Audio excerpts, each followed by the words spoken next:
Platform. स्वागत है आप सभी का। और माई सेल्फ संदीप राजपूत, आपका प्लस एजुकेटर। और जैसे कि हम चर्चा कर रहे थे, तो उसी चर्चा को आगे बढ़ाएंगे। ये तीसरा सेशन है जो आपके मैं डिस्कस करूंगा इम्पोर्टेंट क्वेश्चन रिगार्डिंग आपके जो अपकमिंग एग्जाम आने वाले हैं, लाइक आरओ आपका प्लान है और यूपीपीएससी प्लान है। आरओ सितंबर में और यूपीपीएससी अक्टूबर में। सो ये उसी सीरीज का तीसरा पार्ट है और ये सीरीज कंटिन्यू रहेगी टिल योर एग्जाम। सो आप लोग जुड़े रहें, मोस्ट वेलकम, स्वागत है आप लोगों का। और बिफोर स्टार्टिंग द सेशन मैं आपको अपने बारे में कुछ बता देता हूँ, फिर थोड़ा सा देखेंगे कि किन के लिए ये कोर्स इम्पोर्टेंट है और देन तब हम स्टार्ट करेंगे अपने सेशन को। ठीक है। सो ये मेरे बारे में, मेरी academic, professional and civil experience है। ये मैं बीटेक एंड एमबीए हूँ और 10 इयर्स का प्रोफेशनल एक्सपीरियंस है। Last time I have worked with Vodafone Idea Limited as area manager, and along these 10 years, last 4 years I have provided offline coaching to civil aspirants. Some of those are selected now in a government job. और ये मेरा खुद का civil experience है। I have given interview in UPSC 2012 and 14, then multiple time mains and interview, 3 times interview and multiple time mains in UPPSC. Then फिर मैंने RO के 2 mains भी लिखे हैं 2014 और 17 में। और देन जब लोक सेवा आयोग यूपी लोअर पीसीएस की तरह एग्जाम कराता था, तो मैंने 2013 और 15 में लोअर पीसीएस का भी इंटरव्यू दिया हुआ है। तो ये मेरी कुछ academic, civil and professional experience था जो मैंने आपके साथ में शेयर किया।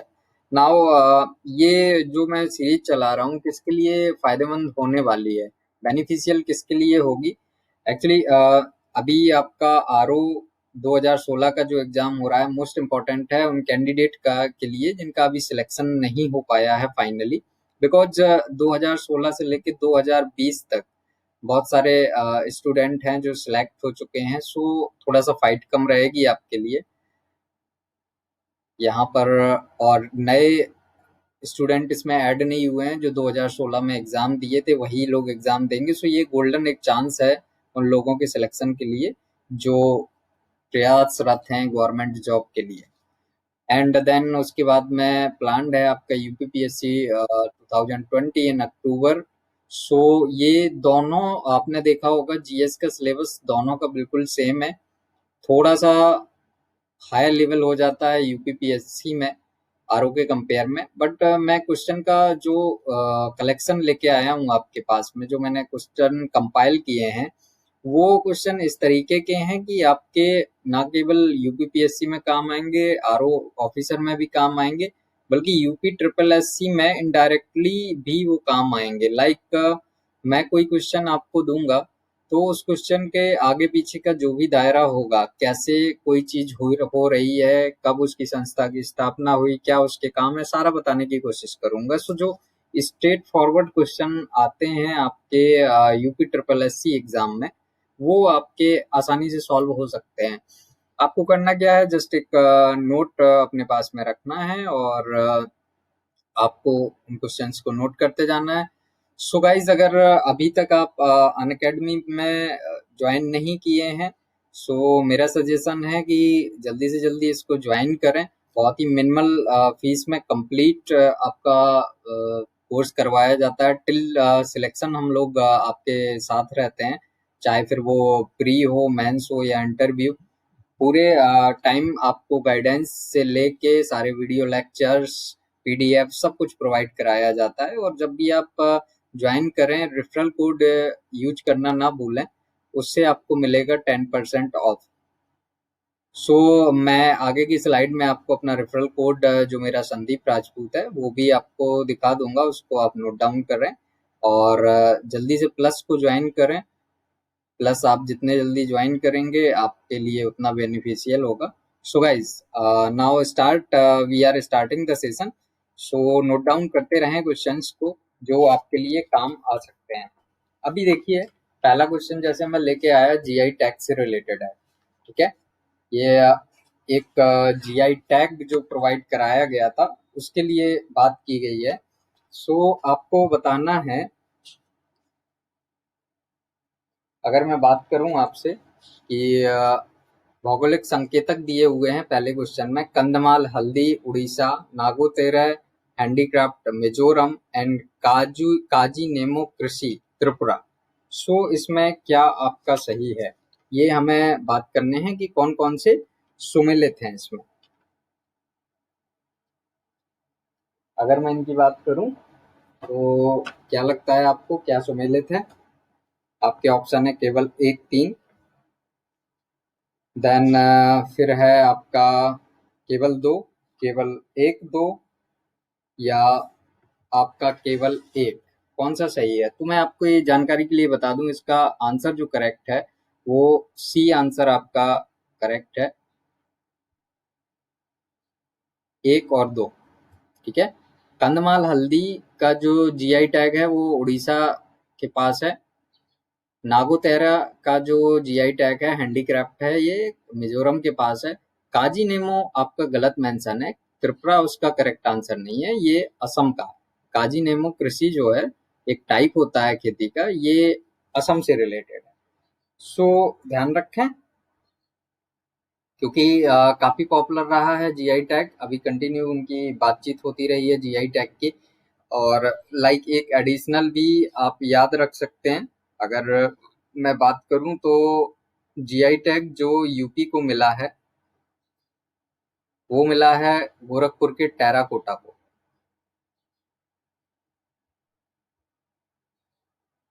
सो ये आपका एक यूपी स्पेशल से भी क्वेश्चन बन सकता है. और एक और बन सकता है कि फर्स्ट जीआई टैग किसको मिला है या कब मिला है, तो ये दार्जिलिंग को मिला है फर्स्ट जीआई टैग. दार्जिलिंग चाय आपने नाम सुन रखा होगा, उसके लिए, चाय के लिए एक दार्जिलिंग की स्पेशलिटी होती है, तो फर्स्ट जीआई टैग उसको दिया गया था. ठीक है, चलो नेक्स्ट क्वेश्चन को देखते हैं. निम्नलिखित में से किस राज्य ने विश्व प्रसिद्ध खोन रामलीला हेतु देश का पहला प्रशिक्षण और प्रदर्शन कार्यक्रम आयोजित किया? ऑप्शन है आपके उत्तर प्रदेश, राजस्थान, मध्य प्रदेश या केरला. सो देखो, आपको अगर मैं बात करूं रामलीला के लिए, तो रामलीला आप बहुत अच्छे से, आपको पता होगा कि यूपी का एक नाट्य कला है रामलीला. सो आप इसमें गैस भी कर सकते थे कि उत्तर प्रदेश आपका करेक्ट आंसर होगा. बट ये खोन रामलीला क्या है? अगर मैं बात करूं खोन रामलीला की, तो ये कहाँ की है और कौन मंचन करता है इसका? तो खोन रामलीला बेसिकली बिलोंग करती है थाईलैंड से. सो ये भी आप याद रख सकते हैं. वैसे उत्तर प्रदेश ऐसा पहला प्रशिक्षण और प्रदर्शन कार्यक्रम आयोजित करेगा. अभी नेक्स्ट की बात करूं, जयपुर को यूनेस्को के विश्व धरोहर स्थलों की सूची में शामिल किया गया है. इसके संदर्भ में निम्नलिखित कथनों पर विचार करें. ऐसे एक मिश्रित स्थल के रूप में शामिल किया गया है. वर्तमान में भारत के यूनेस्को के कुल 35 विश्व धरोहर स्थल हैं. उपयुक्त में से कौन से सही है की बात की है. ऑप्शन है 1, 2, 112, नाइदर 1, नाइदर 2. सो अगर मैं इनकी बात करूं तो इसका करेक्ट आंसर होगा ना तो एक ना ही दो, दोनों ही गलत हैं. रीजन बिहाइंड दैट कि यहाँ पर आपका देखिए, जयपुर शामिल तो हुआ है, एज अ हेरिटेज सिटी शामिल तो हुआ है, ये कथन सही है, लेकिन एक मिश्रित स्थल के तौर पर नहीं, ये एक सांस्कृतिक स्थल के तौर पर सम्मिलित हुआ है. और बात करें दूसरे कथन की, तो दूसरे कथन में दिया है कि भारत में यूनेस्को के कुल 35 विश्व धरोहर स्थल हैं, तो ये भी गलत है. भारत में कुल 38 वर्ल्ड हेरिटेज प्लेस हैं, और 38 जो स्थल हैं उनका भी अगर हम बाइफरकेशन करें तो उसको इस तरीके से कर सकते हैं, 30 + 7 + 1. सो इसमें जो तीसरे 30 हैं आपके, अगर मैं बात करूं, और 7 हैं और 1 है, तो 30 आपके सांस्कृतिक, 7 आपके प्राकृतिक, और 1 जो आपका है वो आपका है मिश्रित श्रेणी में, जिसका नाम है कंचनजंगा, खौंजांग। ठीक है। सो याद रखें, 38 कुल यूनेस्को द्वारा भारत में डिक्लेयर विश्व विरासत वर्ल्ड हेरिटेज प्लेसेस हैं, जिसमें जयपुर को अभी जो शामिल किया गया है लेटेस्ट, वो एज अ सांस्कृतिक स्थल शामिल किया गया है, ना कि मिश्रित स्थल। देखिए नीचे मेरा कोड मेंशन है, जो अभी मैंने बात की थी कि आप 10% ऑफ के लिए, अगर आप प्लस ज्वाइन करना चाहते हैं तो 10% ऑफ के लिए इस कोड का प्रयोग कर सकते हैं।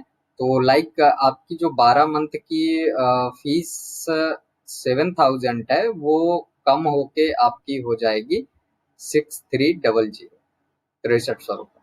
सो इसका यूज करना ना भूलें। और ऊपर मेरा प्रोफाइल नेम दिया गया है Sandeep Rajput. So if you have used Unacademy app और web, you can search me as Sandeep Rajput in UPPSC category, and then follow me for further notification of classes and any other information. Next पर चलने से पहले मैं आगे आपको ले चलूंगा, लेकिन उससे पहले थोड़ा सा मैं बात करना चाहता हूँ कि अगर अभी भी आप अनअकैडमी पर नहीं हैं तो अनअकैडमी क्यों आपके लिए एक बेहतर प्लेटफॉर्म है। अगर आप कोई भी गवर्नमेंट जॉब की प्रिपरेशन कर रहे हैं या जॉब के अलावा किसी स्टडी की तैयारी करना चाहते हैं, लाइक यूजीसी नेट या जेई, कोई भी आप एग्जाम के तैयारी करना चाहते हैं, सो अनअकैडमी क्यों इतना बेहतर है कि आपको ज्वाइन करना चाहिए। रीजन बिहाइंड दैट कि कुछ तो ऐसे बेनिफिट होंगे जो अनअकैडमी प्रोवाइड कराता है compare to offline coaching institute या other online platform. So I will give you a little brief about that, about Unacademy, then we will proceed to the next question. So देखो, Unacademy में दो तरह की classes होती हैं। एक जब भी आप वेब से यूज करें, इसे वेबसाइट से या ऐप के थ्रू, तो आपको दो चीजें मिलेंगी क्लासेस में, एक स्पेशल, एक आपकी प्लस क्लास। स्पेशल क्लास जो होती है वो आपकी फ्री ऑफ कॉस्ट होती है, इसका कोई चार्ज नहीं लिया जाता, ये फ्री या डेमो क्लास है। इसमें जस्ट एक ग्लम्स दी जाती है, एक आइडिया दिया जाता है कि किस तरीके से हम आपकी स्टडी करवाते हैं या क्या फीचर्स हैं अनअकैडमी के।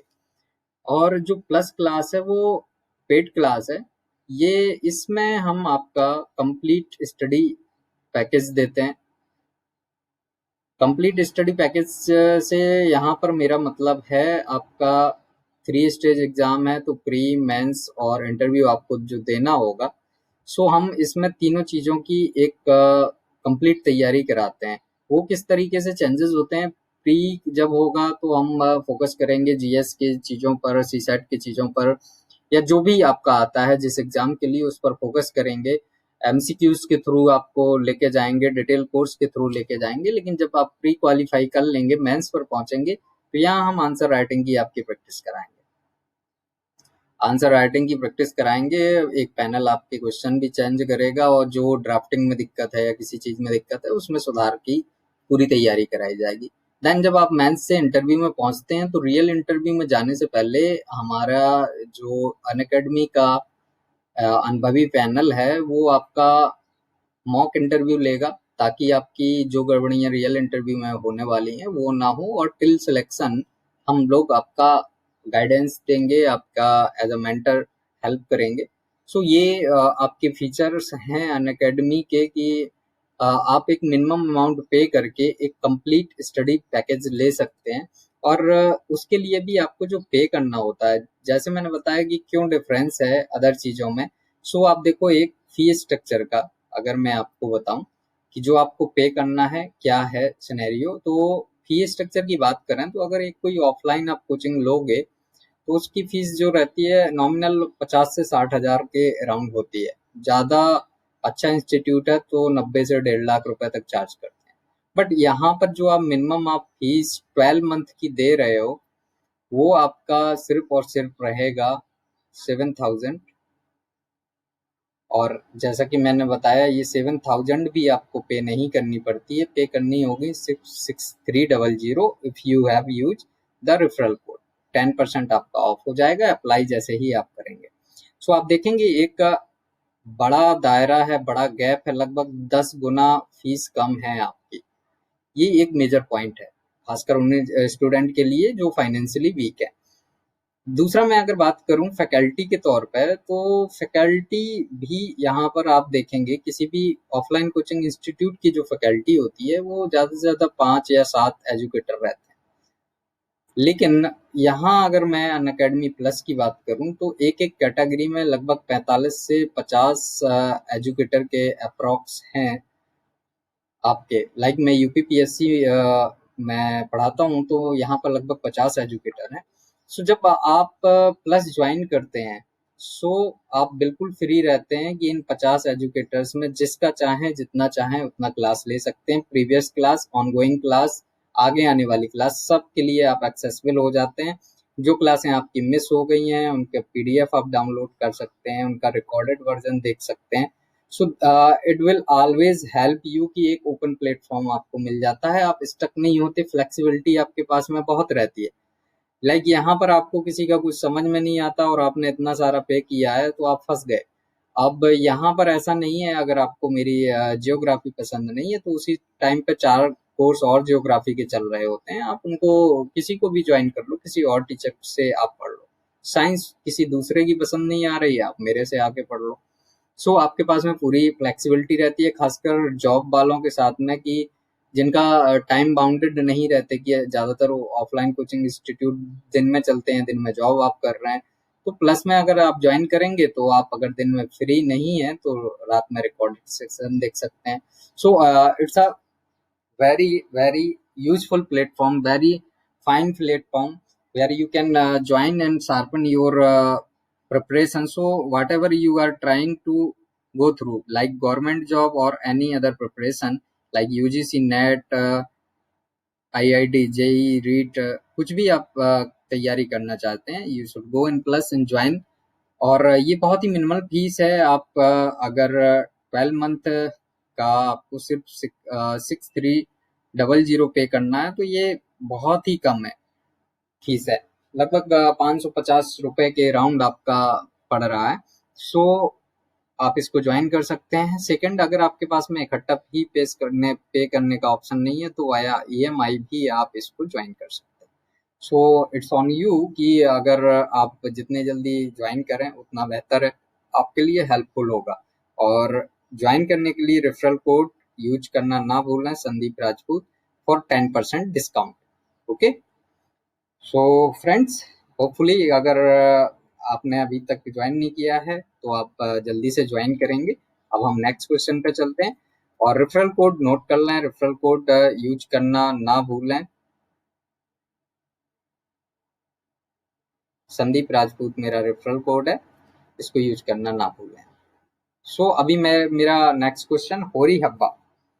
होरी हब्बा एक खेल है, ये कहाँ पर किस राज्य से संबंधित है? कर्नाटका, असम, झारखंड या त्रिपुरा? तो इसका करेक्ट आंसर है कर्नाटक। ये बुवाई के समय एक खेल खेला जाता है जिसमें बैलों को पकड़ने की प्रतियोगिता की जाती है। ठीक है। भावना लोक नृत्य एक है, फोक डांस। ये भावना फोक डांस कहाँ से रिलेटेड है? अगर मैं बात करूं मणिपुर, असम, राजस्थान या मध्य प्रदेश, तो भावना लोक नृत्य का करेक्ट आंसर होगा आपका असम। ये सर सब एक्सपेक्टेड क्वेश्चन हैं आपके जो पूछे जा सकते हैं। मागुरी माता पुंग आर्द्र भूमि, वेटलैंड है एक जिसका नाम है मागुरी माता पुंग, मोतापुंग, मागुरी मोतापुंग वेटलैंड कहाँ पर स्थित है? अरुणाचल प्रदेश, असम, मणिपुर या नागालैंड? तो इसका करेक्ट आंसर है कि ये आपका असम में स्थित है, इसका भी यही आंसर है। और चर्चा में इसलिए रहा है कि इस वेटलैंड के पास में एक इंडियन ऑयल कॉरपोरेशन का संयंत्र था, फैक्ट्री थी, उसमें विस्फोट हुआ था।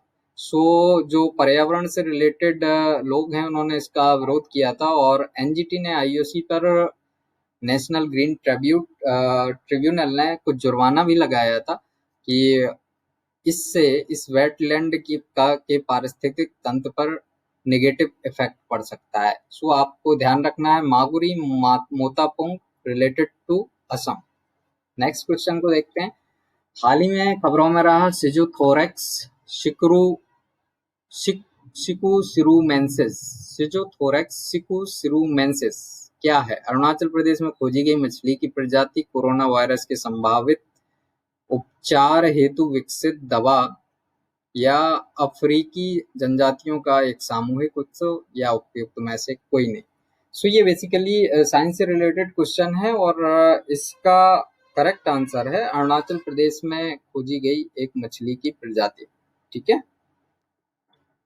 फिर एक जीआई टैग से रिलेटेड एक और क्वेश्चन है कि चाको हाव कृषि मणिपुर, कछई नींबू तेलंगाना, खोला मिर्च कृषि से रिलेटेड गोवा, और इनमें से कौन सा युग्म सही नहीं है? सॉरी सही है, सही की बात करनी है हमें कि इनमें से कौन सा आपका सही है।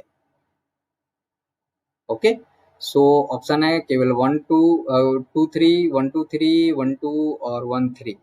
अगर मैं इसकी बात करूं तो इसका करेक्ट आंसर है 1 और 3, यानी कि डी आंसर। चाको हाव आप बहुत अभी चर्चा में है, ये चावल का एक टाइप है, ब्लैक चावल होते हैं चाको हाव। सो ये मणिपुर से ही रिलेटेड है। होला मिर्च आपकी गोवा की जीआई टैग प्राप्त है। कछई नींबू तेलंगाना से नहीं है। Kachai nimbu is also belong to Manipur, ये भी आपका मणिपुर से बिलोंग करता है।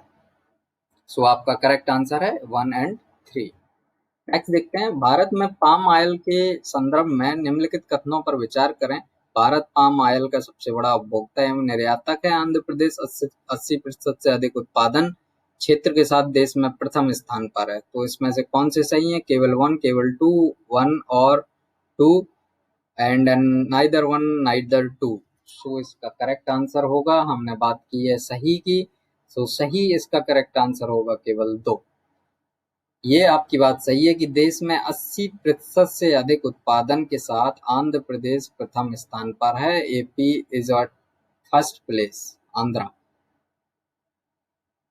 एंड इसमें जो कहा है कि सबसे बड़ा उपभोक्ता, so that's a right thing, but निर्यातक ना, निर्यातक सबसे बड़ा नहीं है। सबसे बड़ा निर्यातक है आपका मलेशिया, जो एक्सपोर्ट करता है वो सबसे ज्यादा एक्सपोर्ट करता है आपका मलेशिया। सो करेक्ट आंसर है आपका केवल 2। नेक्स्ट पे चलते हैं। लद्दाख में निर्मित कर्नल चेवांग रेंगचेन सेतु किस नदी पर स्थित है? On which river is Colonel Chewang Rinchen Setu build in Ladakh? तो दोनों ही चीजें आप याद रख सकते हैं कि ये सेतु बेसिकली है कहाँ पर, सो लद्दाख। और किस नदी पर? तो इसका करेक्ट आंसर है श्योक नदी। श्योक नदी पर रेंगचेन सेतु का निर्माण किया गया है और रिसेंट में ही हुआ है। सो आपके लिए हमेशा जो चीजें अद्यतन है वो आवश्यक हो जाती हैं। सो ध्यान रखें इसको कि रेंगचेन सेतु लद्दाख। नेक्स्ट क्वेश्चन पे चलते हैं। 2011 की जनगणना के अनुसार 5 वर्ष या इससे अधिक आयु वर्ग के ऐसे व्यक्ति को साक्षर माना गया है जो किसी भाषा को पढ़ने लिखने में सक्षम हो। 2011 की जनगणना के अंतिम आंकड़ों के अनुसार साक्षरता की दृष्टि से राज्यों में केरल, नोट कर लें, राज्यों में केरल और केंद्र शासित प्रदेश में लक्षद्वीप प्रथम स्थान पर है और बिहार अंतिम पायदान पर है महिला और पुरुष दोनों की साक्षरता के मामले में। सो इनमें से क्या सही है ये हमें जानना है, आपको बताना है कि इसमें से आपका क्या करेक्ट आंसर है। सो अगर मैं इसकी बात करूं आपकी, सो इसका करेक्ट आंसर होगा केवल 2 और 3। रीजन बिहाइंड दैट कि यहाँ पर लिखा है 5 वर्ष, जबकि जनगणना में आपका 7 वर्ष से अधिक आयु के व्यक्ति का प्रतिनिधित्व किया जाता है जब साक्षरता की बात करते हैं। रेस्ट आपका सही है कि केरल आपका राज्यों की दृष्टि से और केंद्र शासित दृष्टि के से लक्षद्वीप प्रथम स्थान पर है। महिला और पुरुष दोनों की साक्षरता पर बिहार अंतिम पायदान पर है। मैं कुछ स्टैटिस्टिक्स आपको दे देता हूँ। लाइक इंडिया की अगर हम लिटरेसी रेट की बात करें, साक्षरता की बात करें, तो वो है आपकी 73% एग्जैक्टली। अब इसमें अगर हम मेल और फीमेल की बात करें, सो थोड़ा सा देख लें, कई बार पूछ लेते हैं। मेल की जो है वो 80.9, लगभग 81%, और फीमेल की बात करें तो 64.6। ये इंडिया की है। अब यहाँ पर हमने केरला का नाम लिया था कि केरला फर्स्ट पोजीशन पर है राज्यों में, तो केरला के भी देख लें। केरला की ओवरऑल जो है वो है 94%। अगर इसमें हम मेल और फीमेल की बात कर लें तो बहुत ही इवन देश की साक्षरता से भी ज़्यादा मेल्स में भी और फीमेल में भी, तो ये 96% के लगभग है मेल की, और फीमेल की बात करें तो ये 92% के लगभग है। लगभग दोनों में बात करें तो 4% का ही सिर्फ डिफरेंस है। ठीक है। केरला के बाद में मैं बात करूं अगर लक्षद्वीप की, जो केंद्र शासित प्रदेश की है, बात करें अगर, सो लक्षद्वीप की जो है वो है आपकी लगभग 92%, 91.9। सिमिलरली अगर मैं बिहार की बात करूं जो अंतिम पायदान पर है आपका, सो बिहार की है 61.8। और इसकी अगर हम मेल और फीमेल की भी जो इन्होंने बात की है उसकी भी चर्चा कर लें, तो दोनों में लगभग 20% का गैप है। लाइक 71.2 है मेल की और फीमेल की है 51.5। तो अप्रॉक्स एक on average on near by अगर हम वैल्यू देखेंगे तो लगभग आपका 20% की दोनों में डिफरेंस है। सो ये एक डाटा है जो आपका आगे भी सेपरेटली काम आ सकता है। सो आप नोट डाउन कर लें इसको फ्यूचर रेफरेंस के लिए। चलो नेक्स्ट क्वेश्चन पे चलते हैं। फिट इंडिया अभियान निम्नलिखित में से किससे संबंधित है? संक्रामक combating infectious disease, combating non infectious lifestyle disease, A और बी दोनों, और उपयुक्त में से कोई नहीं। सो देखो भाई, इस बार के बजट में फिट इंडिया अभियान एक लॉन्च किया गया है जो बेसिकली ऐसी बीमारियों से देश की सुरक्षा करना या अवेयरनेस प्रोवाइड कराने के लिए है जो गैर संक्रामक है। गैर संक्रामक या जीवन शैलीगत बीमारियों से क्या तात्पर्य है? लाइक ये वो बीमारियां होती हैं जो किसी पर्टिकुलर पर्सन को है तो उससे वो किसी दूसरे को नहीं फैलती। लाइक फॉर एग्जाम्पल अगर मैं बात करूं तो आपके डायबिटीज जो काफी पॉपुलर है, मधुमेह, ये जिस व्यक्ति को है उसी को होगी, उसके साथ रहने वाले को नहीं होगी। लाइक ब्लड प्रेशर,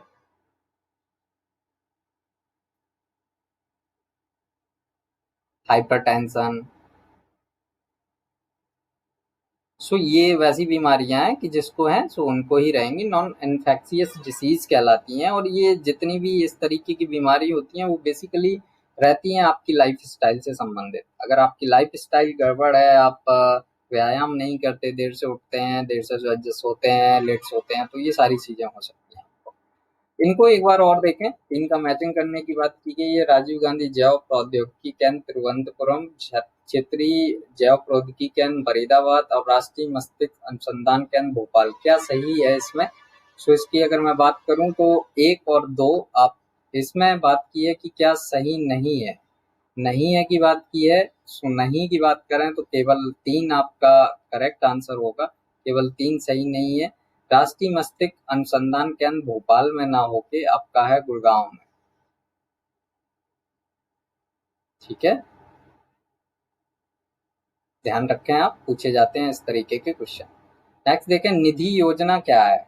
ये यहाँ पे पूछा है, निधि योजना का संबंध निम्नलिखित में से किस क्षेत्र में है? सामाजिक क्षेत्र में निधि की उपलब्धता को बढ़ाना, शोध एवं विकास को बिना व्यवधान बढ़ावा देना, नवाचार के माहौल को बिना व्यवधान बढ़ावा देना, राज्य के वित्त समर्थित चुनावी प्रक्रिया को प्रारंभ करना। सो इसका करेक्ट आंसर होगा आपका सी। ये बेसिकली एक एक्रोनिम है निधि, जिसको हम लिख सकते हैं अगर बात करें तो national initiative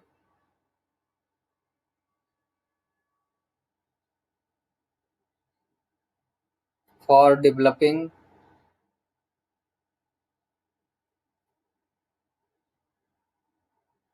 and harnessing innovation.